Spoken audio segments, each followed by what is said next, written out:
Welcome to Man 360. I'm your host, Brian.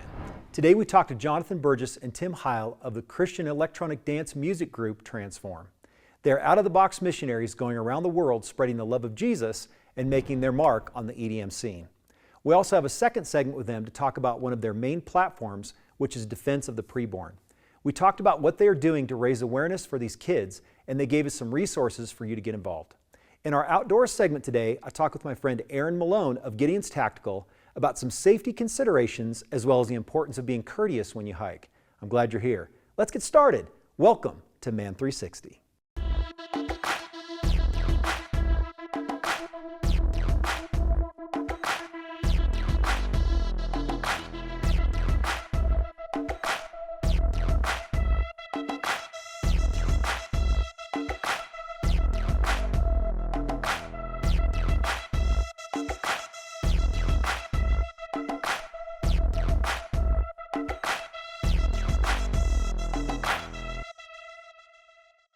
I met Jonathan at a music festival and heard the music of Transform for the first time.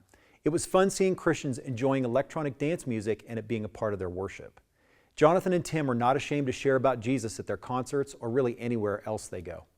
I enjoyed our conversation about how they started the band and what they're doing to spread the name of Jesus. Then we talked about the defense of the preborn and what they're doing to raise awareness and get people active in saving babies' lives. In between the two segments, we'll see a music video from them called Wildfire. Here's my interview with Jonathan Burgess and Tim Heil of Transform. John and Tim, thank you for being on Man 360.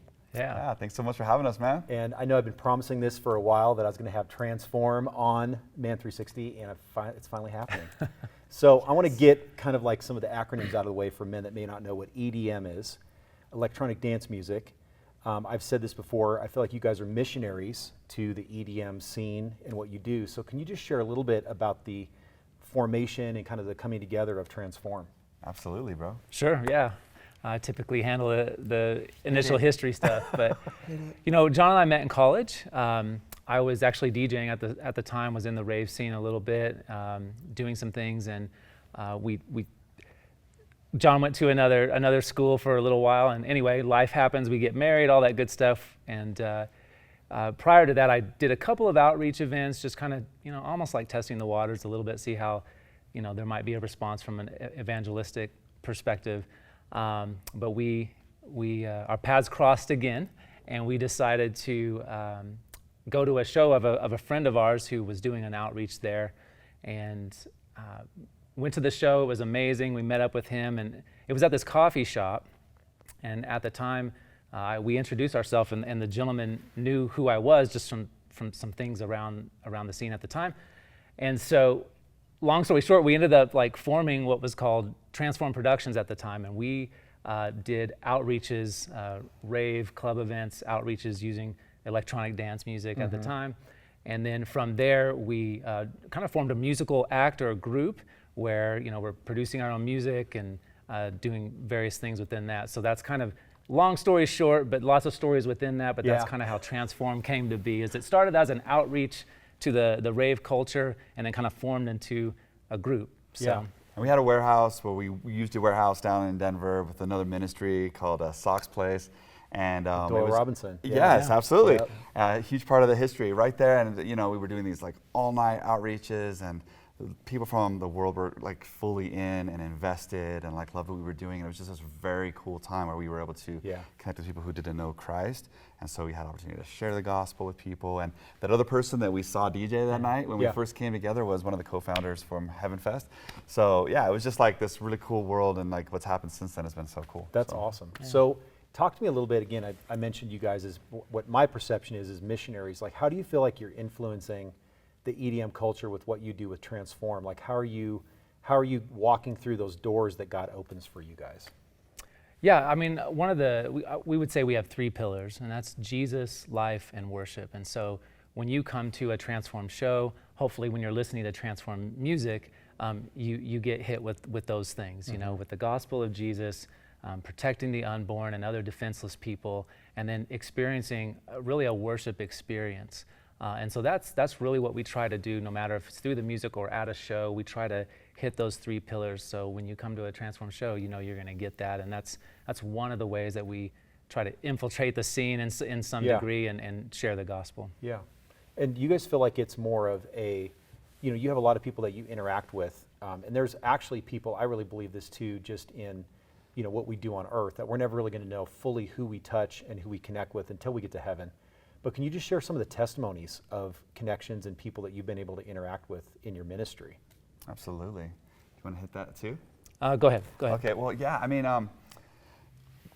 we do a lot of stuff in schools, and one of the coolest things we get to do overseas is go into schools for a week and then have an end of week gig where we can fully share the gospel. Schools are typically more open than they are here just to have that conversation anyway. Yeah. But we'll have a full gospel type opportunity shared at the gig on the Friday night, which is awesome. But there's one student in particular, we talk about him a lot, but he came and he told us he's a producer and I'm going to bring my music to the show, and we're like, okay. But we're humble enough to know that he brings his Casio beat machine. Right? Yeah, you just don't know. But yeah. But we, kids these days are like doing some incredible music. But right. We were just like, okay, cool. So the show was kind of done, and we had kind of forgotten a little bit, but there were still people in the club and the outreach, and he gave us his thumb drive, and we're just like, you know what? Let's just try. Yeah. Let's just throw it in, and we put it on, and we were just like, yes. And it was pretty good, and we gave him a huge shout out from the front, and people danced a little bit, and people were stoked. Well, we continued to go back to the Netherlands and to that same town, and I think it was the next year that he finally gave his life to Christ, and it was just so incredible because he ended up working with other Christian producers. He ended up being on Christian youth television and radio and stuff like that over there. And so it's just little moments like that that keep us going. But something that was in my heart was just that, there's a lot of people who this person was saved from suicide or that person was saved from this. We don't necessarily hear all those stories directly after our show, although some people do hear those and praise Jesus. But I think God just gives us these people's hearts for a season, and they come into our life, and we have this incredible influence over them, and we just hope to steward that well, Yeah, I think you mentioned something interesting too. It's that we're just a part of people's journey with Christ. Sometimes I think we want to be there at the finish line. We want to be the one that's not just like the water guy, in the run with Christ, as they say, and running towards Christ. You're like, well, I just gave him a glass of water. Yeah. But I feel like too, even what you guys do and what you represent, I feel like is a part of just the health of what God wants to bring to that culture. Yeah. We were just talking out in the hall a little bit, just kind of the EDM culture and just how prime they are to receive, something from Christ. And, Tim, can you share a little bit too, kind of what you were talking about just with where the culture is and what they're doing and what they need really, and what we can pray for them, I guess is maybe a better way to say that. Yeah, I mean, I think the scene as a whole, they're looking for a spiritual experience. That's why they go to festivals. That's why, music is so impactful. And when it's shared with a community that generally is very open and very loving and very welcoming, you experience that spiritual experience, good or bad, right? And so we're just trying to provide that and point them to Jesus. We've had, even for people that used to be in the scene, they gave their life to the Lord, felt like they had to give up all that because of what it was associated with, a lot of drugs, sex, all those different things. And even in just using that music, the thing that God put in you to love, to glorify Him, we return it back as, to worship. We've had people even come to us and say, I had no clue that I could worship Jesus using the music I love. I walked away from it because I thought there was just no way. Yeah. And here we are, in this setting, using EDM to worship and creating even a new spiritual experience, even for people who desire it so much, Totally, yeah. So I know you guys mentioned your 3 pillars, and so I want to talk about one of those pillars because that's really a platform for you guys that you guys really present everywhere you go, and you're very vocal about that. So I want you to share. We're going to do another segment with that, but before we do that, I know you guys brought a music video. Can you guys introduce that for us? Yeah, we brought a song, Wildfire. We brought our video for Wildfire, and it's about the Holy Spirit. Yeah, I was actually inspired, I guess, a little bit by my pastor who used to say, a little bit of wildfire is better than no fire. And we're like, oh, that's a good theme. So it's about the Holy Spirit. It's about spreading the gospel like wildfire. So here it is. It's produced by Tim Romero, and here it is, Wildfire.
thanks you guys for that song. I love Wildfire. It's one of my favorite ones actually you guys do. It's so great.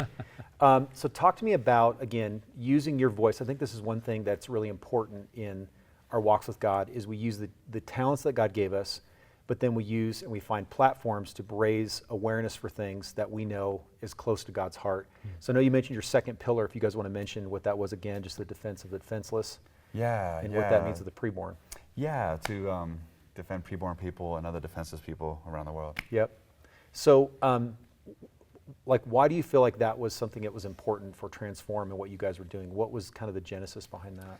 Yeah, I think for us, it was just a matter of being who we already were and what God was already doing in our lives. And so when Transform sort of started to take off in a new context and we started having, I guess you could say, maybe got to travel and more platform, we were just like, let's just be who we already are, you know? And so I think going way back, I think my wife and I both saw an image at one of the Colorado Marches for Life when we were in 8th grade in different years. And then that was something that always stuck with me. That was an image of a baby. And I always just kind of carried that with me sort of in the back of my head or heart. And then I found myself on a plane back from Los Angeles. And I was flying from Phoenix. And I ended up sitting next to a young man who was on his way to Colorado for a late-term abortion. Why he told me this, why he opened up to me, I don't know. But it was something that I couldn't believe this was happening to me. Like I'm sitting next to this guy, what can I do to save this child's life, this baby's life? The mother of this child wasn't on the flight. And so I prayed and worked for like 3 days, like with no experience at the time about how to do something like this. And sadly, like I don't think that baby was saved, but I was like riveted. And as a youth pastor at the time, I would go on outreaches at Pearl Street and stuff. And I just started realizing with my students, I was like, let's do something about the innocent lives that are being taken through abortion. And so that was a culmination of my wife and her grandmother's history that she kind of poured into her, that cause and that heart. Once we got married, it was sort of like evangelism and all these memories and these stories that we had about being a voice for the voiceless. So let's just go do it. And then when Transform happened, we were just like, let's just keep, this is who we are. Let's not hide it now. You know, and I think it's more of just an expression of just being a Christian. You know, Proverbs 24:11 says, you know, rescue those who are being led away to death. And what more obvious kind of in your face thing is happening just minutes from where we all sleep, you know, like this is happening in our culture. So like, let's just be that, let's just be Christians, let's just be the church. So it's interesting that you mentioned it being a guy that you talked to who was involved with an abortion, because I think a lot of times too, you don't realize the guy's perspective and dealing with that death as well, because that's really what it is. And we always look at it from the girl's perspective. Obviously, that procedure is happening with her, but there's also men that are affected by that. And I just appreciate that. You know, again, you guys are guys, but you still stand for things like that. So, can you share some testimonies about, you know, just helping people walk through that and bringing those things to light? Yeah. We have a film that we made called The Willing Vessel, and then we have a new iteration of that for our song called Voices. And when we made that film, it was to be played at our live shows. And I do remember, whether we shared it on Facebook or shared it with friends, I do remember that film that we made for the context of Transform. It had to do with saving a life on a mother who was going to go through with an abortion and decided not to. And I remember a friend during that time, there was some legislation that was happening in the city as well, but he told us after the fact that, hey, that video inspired me, and then the conversation about this legislation, I was able to talk to somebody and save a life that way. That's awesome. And so that was just like a direct, like we saved one. That's so awesome. Cool. Yeah, it's such an honor. That's great. And then and then, you know, we find that, you know, there's a lot of emotional, mental, not just physical damage, but emotional, physical, spiritual damage that happens for someone that goes through that, and they need healing, you know? And so we were actually doing a youth camp, and we performed and we showed the video, and there was a lady there that was volunteering that had gone through an abortion in years past, a number of years before that, and she was there just volunteering. She held in that guilt and that shame and all the hurt and pain, and literally felt like God could never use her because she did that. And so being able to use that video and speaking about it, you know, because unfortunately there's a lot of believers in the church that have gone through this. They don't want to talk about it. They don't want to get healing from it. Right. And so both of our wives were just around her, and she began to talk about it and kind of heard her story, and they prayed with her. They continued to talk with her throughout the week. And then we find out later that she goes back to her church, talks to her pastor, the ministers there, and now she has a ministry that specifically helps ladies that have gone through that, and getting healing and restoration, and then feeling like you have you just on a new leaf to just go and do the things that God has called you to do. And so now she's out ministering and helping girls in those situations. So that's just another story of just people that need healing from it. You know? And I think it's important too that we're doing things out of who we feel like God's already created us to be. You mentioned that, John. That whether it's EDM music that you guys are doing, whether it's the defense of the defenseless, like that you do those things because you feel like that's already a part of your DNA. And it's interesting with that woman, that was already something maybe that God had planned to have her be able to release those things and be able to minister to so many more than just for her. Because I think sometimes we just look at that as just things for us, but it's like God really puts us in positions to be able to do things for others. Exactly. And we feel that full fulfillment because we're walking in obedience to what He's asked us to do. And really, that God can really bring, glory out of any situation. And that's a perfect example of that, really, is part of that too. So, well, thanks you guys for being on Man 360. Thank you. Thanks for having us. I want to talk to you guys real quick too about how people can get involved as well with Transform, with some of the other initiatives and things that you guys are doing. Absolutely. Yeah, so obviously about anything, it's transformedm.com. Okay. So please check us out there. And if you have questions about anything we've spoken about or some of the stories or want to get involved in talk to our wives about that situation, something like that, transformedm.com. But also a few other websites that are great to check out regarding ending abortion or abolishing abortion. Abolishhumanabortion.com, and also another one called freethestates.org. So that's a couple places you can check out. Awesome.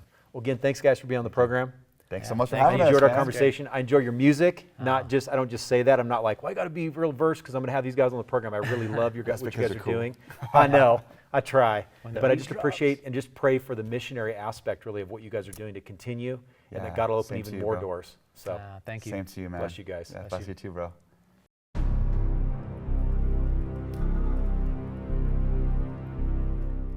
On today's segment with my good buddy Aaron, I want to talk a little bit about hiking safely and just some things to consider. I think some people are just like, they just bomb out the door, got their backpack, they got all their water, they got all their food, they know where they're going in their own selves, and they head out the door and they go to the mountains, but they don't really think about what are some of the safety aspects of hiking. And then you see them on the news a week later. And you're famous for all the wrong reasons, right? You want to be famous for GideonsTactical and YouTube. You don't want to be on the famous for the guy that got lost on like Long's Peak or that something. can happen to anybody. So I mean, to mitigate that as much as possible is super important. Totally. I mean, and there's some very easy ways to do that.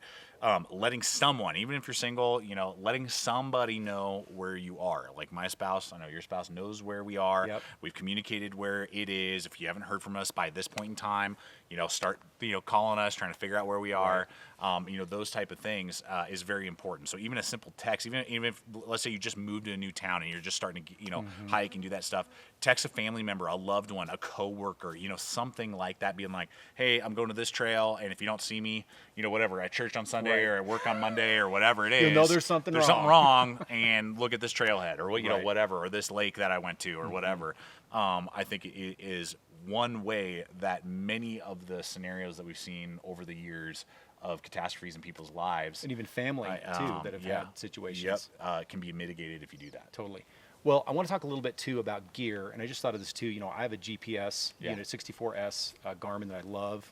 We've used it at times, and super accurate. But let's talk about some of the other gear to think about safety-wise. I mean, for me, I can just share what I bring. I always bring an extra space blanket, and then I have a little kit that you can actually buy. I think it's by MSR. I think it's probably the company. And it actually is in a little waterproof container, and you basically have like some fishing line in there. You've got a reflective mirror. You've got a small compass. I also know how to use a compass as well. We have a Sunto physical compass, not just something digital. Because you're like, I have the best battery operated everything. And it's like, okay, what if your batteries run out? You have to be able to know where you're going.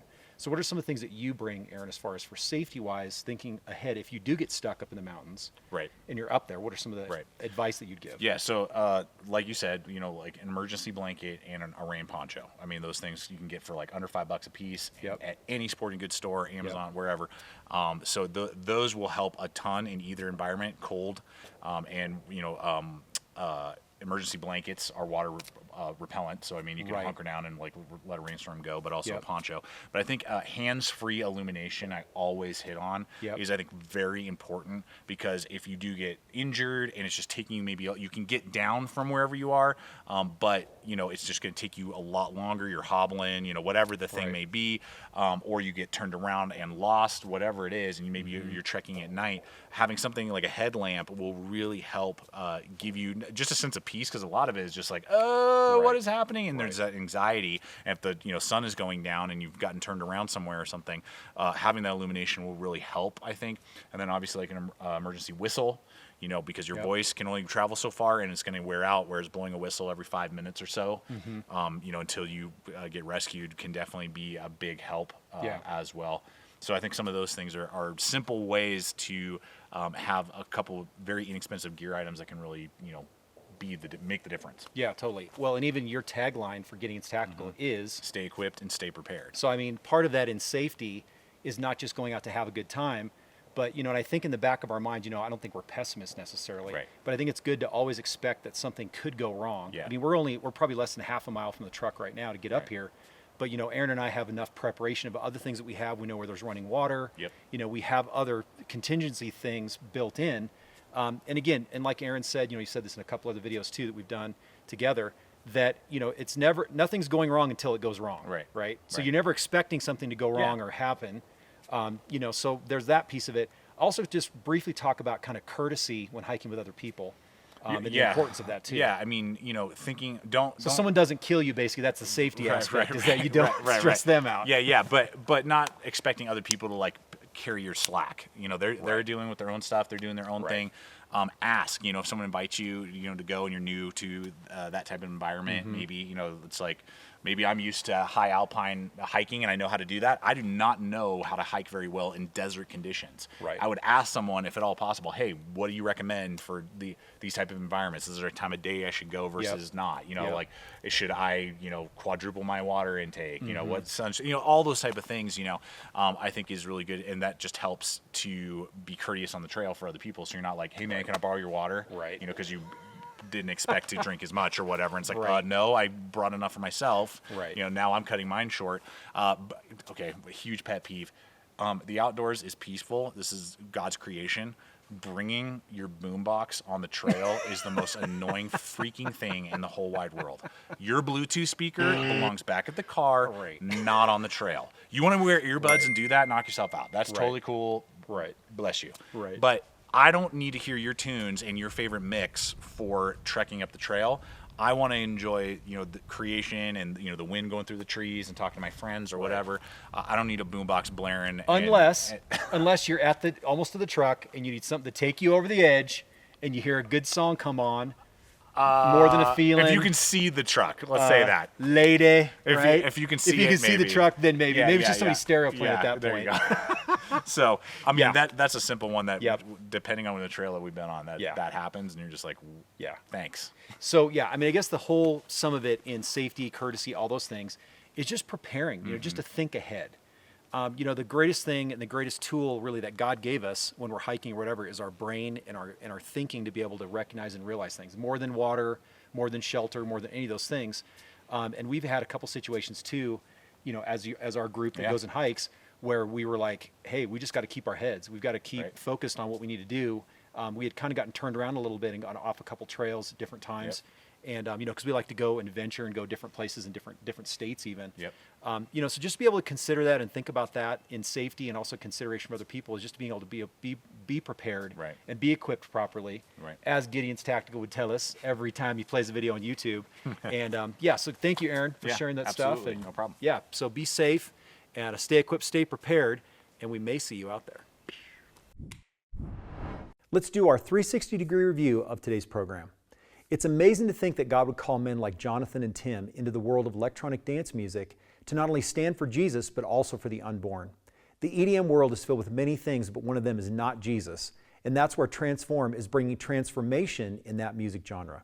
For a full list of ways to get involved with them and their platform and links to their music and other music videos, you can go to man360.tv and click on the Additional Content tab.